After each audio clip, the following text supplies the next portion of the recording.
নমস্কার বন্ধুরা, মুন্নির পাকশালাতে সবাইকে স্বাগত।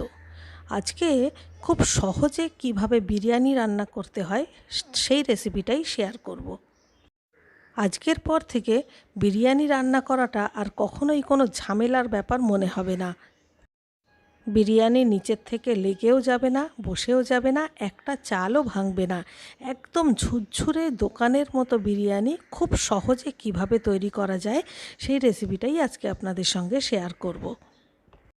অসাধারণ স্বাদের এই চিকেন বিরিয়ানিটা আজকে আমি কিভাবে রান্না করছি, আসুন তাহলে ভিডিওটা একবার দেখে নেওয়া যাক।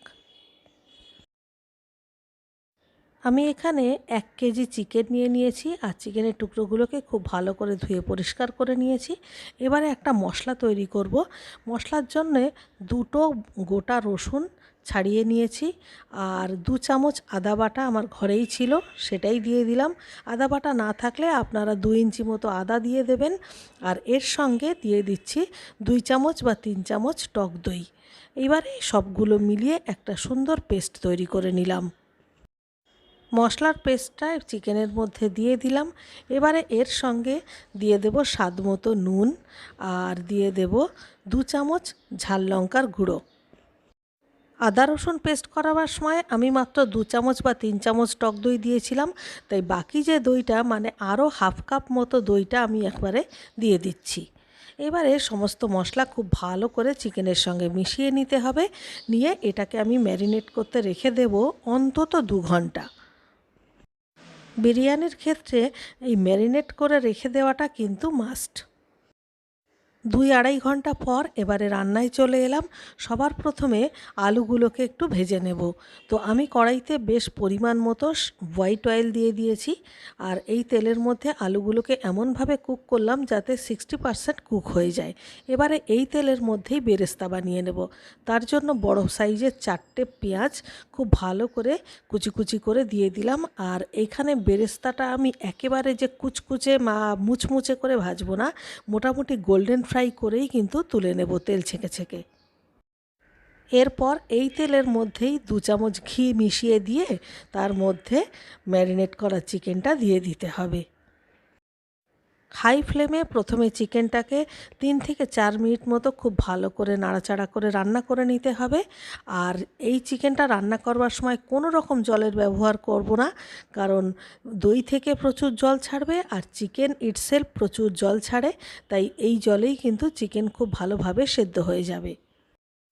এই চিকেনটা প্রিপেয়ার করবার সময় একটু সময় লাগবে। গ্যাসের ফ্লেম মিডিয়াম টু লো করে ঢাকা দিয়ে দিয়ে রান্না করতে হবে।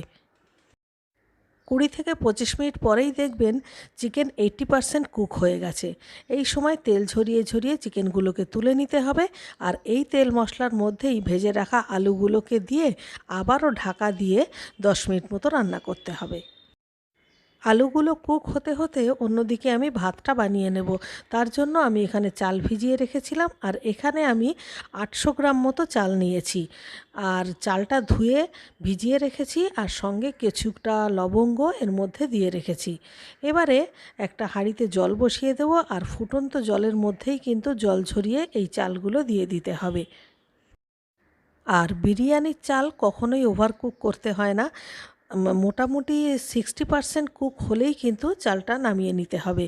আর রান্না করবার সময় অবশ্যই 2 চামচ ভর্তি ভর্তি নুন দিয়ে দিতে হবে।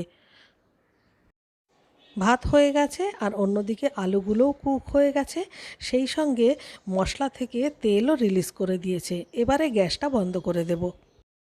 তবে তার আগে আরও 2 চামচ ঘি এবং আরও 1 চামচ গরম মশলার গুঁড়ো দিয়ে ভালো করে নেড়ে চেড়ে তারপর আলুগুলোকে তুলব।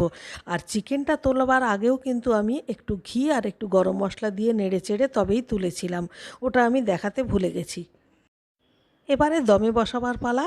আমি কোনো কড়াইতে, হাঁড়িতে বা ডেকচিতে দম দেব না। আমি একটা মাইক্রো ওভেনের সবথেকে বড় যে পাত্রটা থাকে তার মধ্যেই দম দেব। তার জন্য এই পাত্রের নিচে প্রথমে বেশ কিছুটা ভাতের একটা বেড তৈরি করে নিতে হবে। এরপর এর মধ্যে 1 চামচ গরম মশলার গুঁড়ো উপর থেকে ছড়িয়ে দিতে হবে। আর মাইক্রোওয়েভে দম দিলে একটা ভাতও ভাঙবে না, একটা ভাতও নিচে লেগে যাবে না। আর ভাতটা এত সুন্দর ঝুরঝুরে হবে সেটা তো আপনারা দেখতেই পাবেন। তো এরপর তেল থেকে ঝরিয়ে রাখা যে চিকেনগুলোকে তুলে রেখেছিলাম সেগুলোকে ওপর থেকে সাজিয়ে দিতে হবে। এর ওপর ভাতের একটা পাতলা লেয়ার দেব, খুব মোটা করে নয়, পাতলা করে একটা লেয়ার দেব। তারপর যে বেরেস্তাটা বানিয়ে রেখেছিলাম সেই বেরেস্তাটা ওপর থেকে ছড়িয়ে দেব। তারপর আরও কিছুটা ভাত দেব।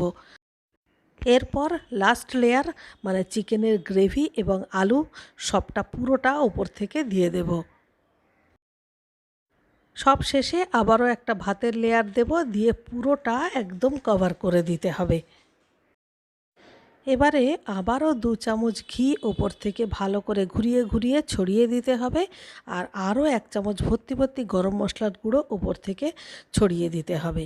এরপর হাফ কাপ দুধ নিয়ে নেব, আর দুধের মধ্যে 1 চামচ গোলাপ জল, 1 চামচ কেওড়া জল মেশাবো। আর দুধের মধ্যে আগে থেকেই আমি জাফরান ভিজিয়ে রেখেছিলাম, সেটা দেখুন দুধের কালারটা খুব সুন্দর হয়ে গেছে। এবারে এই জলগুলো দিয়ে দেবো, আর সেই সঙ্গে দেব মিঠে আতর। আর মিঠে আতর কিন্তু বেশি দিলে তিতো হয়ে যায়, তাই মিঠে আতর দিতে হবে 2 থেকে 3 ফোঁটা। সব কিছু ভালোভাবে মিশিয়ে দিয়ে দুধটাকে খুব ভালোভাবে ছড়িয়ে ছড়িয়ে পুরো দুধটা দিয়ে দেব। তার আগে দুধের কালারটা আপনাদের একটু দেখিয়ে দিলাম, দুধটা কিন্তু খুব সুন্দর একটা কালার এসছে। এবার ঢাকনা বন্ধ করে মাইক্রো ওভেনে মিডিয়াম হিট মানে 750 বা 600 মতো দিয়ে তারপর 10 থেকে 15 মিনিট দম দিতে হবে। 15 মিনিট দম দেওয়ার পর এবারে দেখুন কতটা ঝরঝরে এবং ফুলের মতো হয়েছে। আর এইটা বোঝবার জন্য যে পাত্রে আমি চিকেন রান্না করেছিলাম সেই পাত্রের মধ্যে পুরো পাত্রটা উল্টে আমি ঢেলে দিলাম। এবারে খুব সাবধানে হাতা দিয়ে আস্তে করে তুললেই দেখতে পাবেন যে কতটা ঝরঝরে হয়েছে।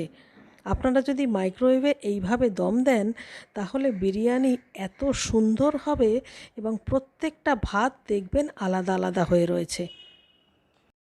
আর এই মুহূর্তে আমার শুধু কিচেনে নয়, পুরো ফ্ল্যাটটাতেই বিরিয়ানির গন্ধে একদম ম করছে। এবারে শুধু স্যালাড আর বিরিয়ানি প্লেটে পরিবেশন করে দিন। আর রেসিপিটা ভালো লাগলে অবশ্যই একটা লাইক করবেন, কমেন্ট করে আমাকে জানাবেন। আর আপনি যদি আমার চ্যানেলে নতুন বন্ধু হয়ে থাকেন তাহলে চ্যানেলটিকে সাবস্ক্রাইব করে প্লিজ আমার পাশে থাকবেন। তাহলে আজকের মতো এই পর্যন্ত, দেখা হচ্ছে পরবর্তী ভিডিওতে আবার একটা নতুন রেসিপির সাথে নিয়ে। ততক্ষণের জন্য সবাই ভালো থাকবেন, সুস্থ থাকবেন।